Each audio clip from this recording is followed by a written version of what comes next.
ভাই কি সমস্যা? ভাই মোবাইলের ডিসপ্লেটা চেঞ্জ করতে হবে। দেখি। এটা মোবাইল না মঙ্গল গ্রহ থেকে নিয়ে আসা পাথর? মানে? না মানে কিছু না, মোবাইলের ডিসপ্লে তো গেছে, সাথে লিভার কিডনি সবকিছুই ড্যামেজ হয়ে গেছে।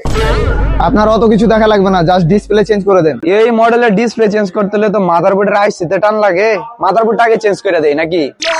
শুধু ডিসপ্লে চেঞ্জ করেন? ঠিক আছে, কিন্তু আপনার মোবাইলের ভিতর ধুলাবালু পড়ে তো একদম কয়লা খনি হয়ে গেছে, শর্ট সার্কিট হওয়ার সম্ভাবনা 100%।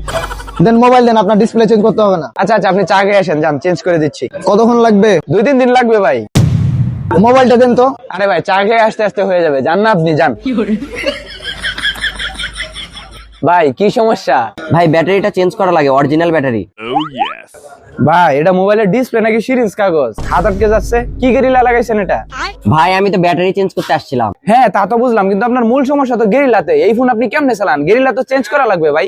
আচ্ছা লাগাই দেন, আগে ব্যাটারিটা চেঞ্জ করে দেন। আমার কাছে নতুন গেরিলা আসছে, গেরিলা 14। ডিসপ্লের উপর দিয়ে যদি ট্রাকও যায় তারপরেও ডিসপ্লের কিছু হবে না। ভাই ব্যাটারি। ও হ্যাঁ ব্যাটারি। আপনার ব্যাটারি আসলে নষ্ট হয়েছে কেন জানেন? কেন? আপনার চার্জার পিনের সমস্যা, চার্জার পিনটা চেঞ্জ করা লাগবে। আচ্ছা ওটা পরে করে দেন। এত দামি একটা ফোন অথচ ব্যাক সাইডে দাগ পড়ে গেছে, ব্যাক পেপার লাগার নাই? না তো ভাই। আচ্ছা একটা কার্বন ফাইবার ব্যাক পেপার লাগাই দিব নাকি? আচ্ছা দেন ভাই, আপনি আগে ব্যাটারিটা চেঞ্জ করে দেন না। করতেছি ভাই, কিন্তু আপনার ক্যামেরার তো লেন্স নষ্ট হয়ে গেছে। ভাই ক্যামেরার লেন্সটা ভিতরে থাকে, কি আজব। হ্যাঁ বুঝছি রে তো ভাই, কিন্তু উপরে তো ময়লা বইরা একদম জাতা অবস্থা। এই ক্যামেরা দিয়ে যদি আপনার বইয়ের ছবি তুলেন, ছবি আসবে পাশের বাসার ভাবির।